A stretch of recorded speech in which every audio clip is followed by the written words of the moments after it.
Bonjour à tous, eh bien on se retrouve aujourd'hui pour un nouveau tuto sur InDesign. Donc voilà, pour ce tuto numéro 12, on va voir en particulier tous les éléments qu'on va pouvoir rajouter dans notre texte, à savoir les espaces particuliers, les marques particulières, etc., etc. Comme ce qu'on a vu juste avant avec le numéro de page, hein, donc dans le TP11. Eh bien, là, on va voir un petit peu tout ce qu'on peut rajouter aussi dans les textes. Vous allez voir qu'il y a plein de choses différentes. C'est grosso modo tout le menu qu'on va retrouver quand on est dans mode texte et qu'on retrouvera ici. Donc les variables, les caractères spéciaux, les espaces, les caractères de saut, etc. Alors qu'il y a plein de choses. Pas très compliqué, mais pratique comme tout. Donc pour accéder à ça, en fait, je vous montrais, vous allez devoir créer un texte nécessairement. Donc on appuie sur T, et là on crée un bloc de texte. Je vais écrire bonjour. Et puis on va insérer du coup nos premiers éléments. Alors le premier qu'on va utiliser, c'est dans les variables. Donc dans les variables, alors on peut mettre la date de création par exemple, donc ça c'est aujourd'hui. On va pouvoir mettre par exemple le nom du document, donc ce qu'on retrouve là, nom de fichier, la date de modification, de sortie, etc. etc. Voilà, donc bon, en soi c'est assez pratique de temps en temps. Il y en a un qu'on va utiliser très souvent, en l'occurrence c'est dernier numéro de page. Donc là en l'occurrence c'est un 16 pages comme vous pouvez le voir. Et en fait on l'utilise en l'occurrence souvent dans le gabarit, quand on veut ici mettre 8 sur 16 par exemple. Donc on double-clique sur notre gabarit. Ici on est à A, et bien on va mettre A sur, clic droit, insérer une variable, et là on va mettre dernier numéro de page. Donc A sur, bon en l'occurrence là qu'une page, donc A sur 1, ok super. On est content. Et quand on va redouble-cliquer, bah, ça va bien mettre 2 sur 16, etc. Ah oui, il n'y a pas parce que c'est un B gabarit. Voilà, super. 8 sur 16, 10 sur 16, 12 sur 16, etc. etc. Vous voyez. Alors ça l'a pas mis de l'autre côté, parce que j'ai pas écrit de l'autre côté, nécessairement, donc ça peut pas le mettre. Voilà, donc ça c'est le premier. Pas très compliqué, mais assez utile quand même de temps à autre. Deuxième, quand on va faire clic droit, on va tout simplement aller dans ici insérer un caractère spécial. Donc on a vu le premier, à savoir marque et puis là numéro de page actif, commande Shift N, je vous rappelle le raccourci. Deuxième du coup qu'on va utiliser, c'est par exemple les symboles. Le premier symbole, ça va être puce, donc ça permet de faire une liste à puces, voilà, sans trop de problème. On verra les listes, etc. après.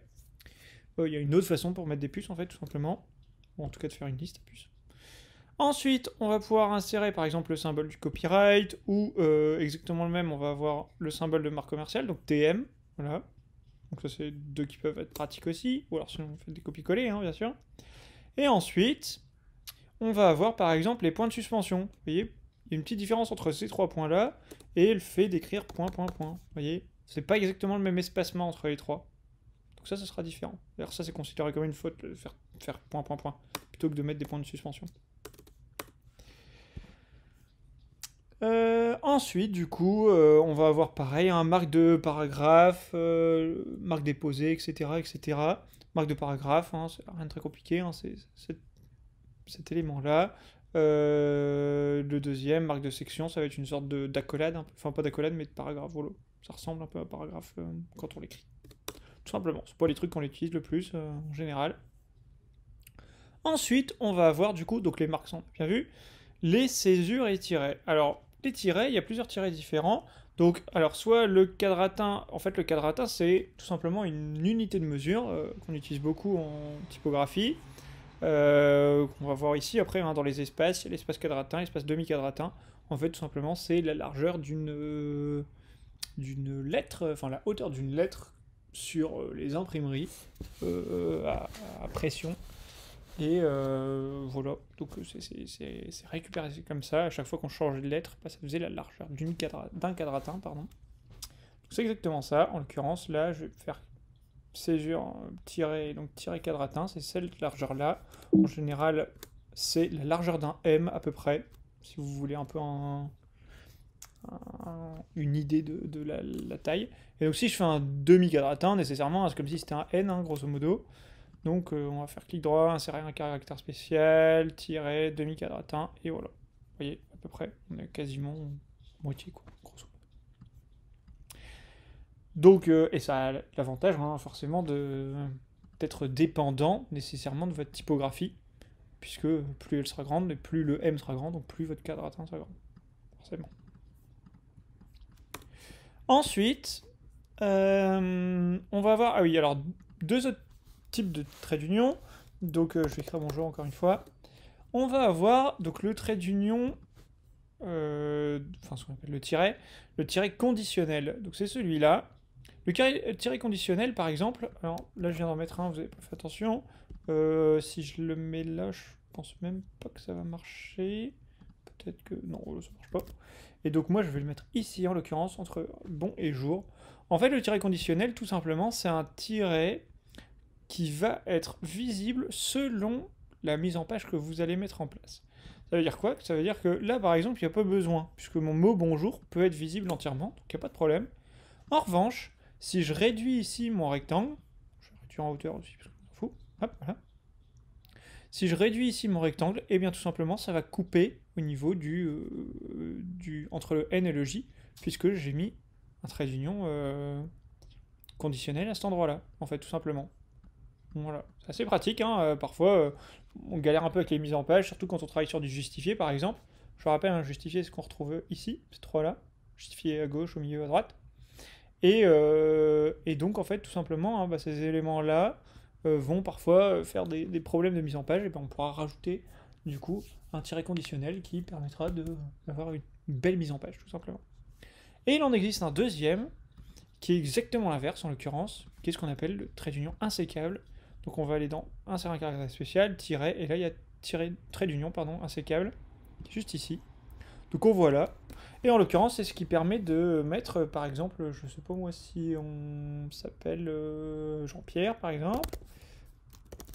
Eh bien, ça permet en fait tout simplement, ça c'est votre prénom, hein, c'est le prénom composé, de ne pas avoir, vous voyez ça l'affiche pas du coup, de ne pas avoir la possibilité de diviser Jean et Pierre. Alors je fais exactement ce qu'il faut pas faire en plus, je vais vous dire après pourquoi pas faire ça. Vous voyez en fait ça saute directement, c'est ce qu'on appelle un insécable. Donc voilà, tout simplement. Ce qui arrive par exemple, on mettrait pas 1000 et en plus tard. Vous voyez, on mettrait pas 1000 d'un côté et puis en de l'autre côté, enfin de l'autre côté de la page, du texte, pardon. Voilà, grosso modo, à quoi ça sert l'insécable, hein, tout simplement. Bah, c'est assez pratique, mais et ça, en l'occurrence, c'est exactement l'inverse que le conditionnel, tout simplement. Ensuite, quand on fait clic droit, du coup, donc ça c'était pour les tirets, on va avoir ce qu'on appelle les guillemets. Alors il existe trois types de guillemets différents, soit celui qu'on appelle le chevron, donc en général c'est le français, soit les guillemets allemands, soit les guillemets anglais. Je vais vous montrer un peu les trois. Donc ça c'est le chevron, made in France. Ça c'est tout simplement l'allemand, donc c'est le classique, hein, on va dire ça comme ça. Et ensuite, ça c'est l'anglais, c'est le droit. Je vous retrouverai plus en web design. Donc voilà, en gros la différence. Alors là c'est que les ouvrants. Bon, pour vous faire les fermer, hein, au pire vous le faites par vous-même, vous allez bien voir la différence. Mais donc dans l'ordre, français, allemand, anglais. Nous ça ressemble vraiment à des chevrons en l'occurrence, alors que ce qu'on voit pour un paragraphe, pour une citation par exemple, alors que en anglais on aurait beaucoup plus les traits droits. Donc voilà pour les guillemets. Et ensuite dans autres, on va voir par exemple les tabulations. Donc une tabulation, ça n'a rien d'extraordinaire, hein, c'est appuyer sur l'outil tabulation, c'est exactement la même chose. Ce qu'on voit juste au-dessus de verrouiller la majuscule en fait, tout simplement. Et on va avoir une tabulation particulière qui est, donc par exemple si je dis bonjour, voilà. Là je signe et je vais dire que c'est Guillaume. C'est bien, j'arrive pas à écrire mon prénom. Et donc, là je vais vouloir insérer du coup une tabulation ici pour faire comme si je l'avais signé cette lettre, voilà, magnifique. Donc soit je le fais comme ça, puis j'appuie sur espace plein de fois, enfin bref, c'est voilà le truc qu'il faut pas faire. Soit l'autre solution c'est en l'occurrence d'aligner à droite, mais ce qui est gaspillé, enfin voilà, si vous voulez laisser à gauche, etc., enfin faire des changements, bon bref c'est vite relou. Soit du coup on va faire ce qu'on appelle une tabulation avec retrait à droite, retrait à droite. Et donc là, on va faire clic droit, insérer un caractère spécial, autre, et elle est là, la tabulation de retrait à droite. Et ça, c'est ce qui va me permettre tout simplement de décaler, du coup, de faire une tabulation qui aura la largeur tout simplement de mon document, et qui laissera la possibilité d'écrire des textes au fur et à mesure sans aucun problème. Voilà, à quoi ça sert cette tabulation-là. particulièrement pratique. Et vous voyez, quand je fais entrer, bah boum, ça revient à gauche, pas de problème. Logique, quoi.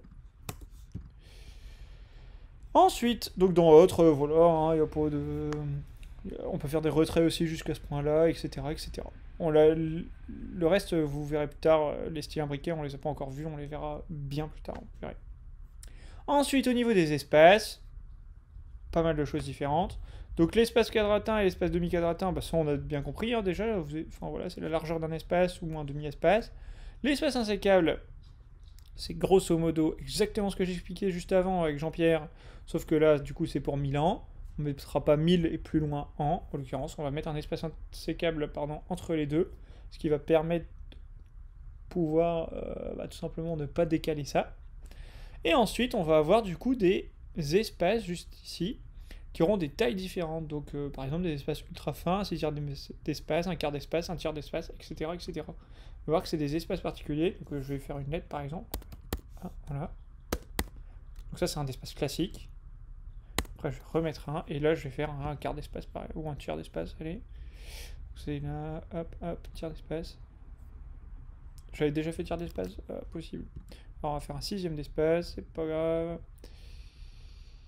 Hop, voilà. Et là, du coup, il est plus petit. Vous voyez au fur et à mesure hein, les différents espaces. Ça permet de pas trop galérer aussi. Voilà, tout simplement. Et ensuite, les caractères de saut. Donc là, on va pouvoir sauter soit un bloc, une colonne, même une page. On pourra sauter, par exemple, toutes les pages paires, ou toutes les pages impaires, en l'occurrence. Faire un saut de paragraphe, etc., etc. Les sauts de ligne forcée, ça, c'est Shift Entrée. Alors, il y a une petite différence entre entrée et shift entrée. En fait, je crois que je vous l'ai déjà dit dans un TP il y a un petit moment, mais c'est pas grave. Quand vous faites entrée, ça crée un nouveau paragraphe. Quand vous faites shift entrée, c'est bien un retour à la ligne sans nouveau paragraphe. C'est ce qu'on appelle un retour à la ligne forcé. Donc ça, c'est la vraie différence entre les deux. Ce qui, vous verrez plus tard, hein, vous avez vu là le principe des gabarits. En fait, on pourra faire exactement la même chose avec les blocs de texte, par exemple, et donc définir que chacun des blocs de texte, par exemple, commence par une lettrine, qu'on verra dans le prochain TP d'ailleurs, les lettrines, etc., etc.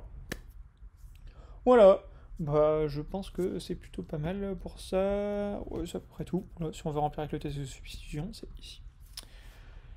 Écoutez, en attendant le prochain tuto, je vous dis bonne journée, à la prochaine, prenez soin de vous, ciao.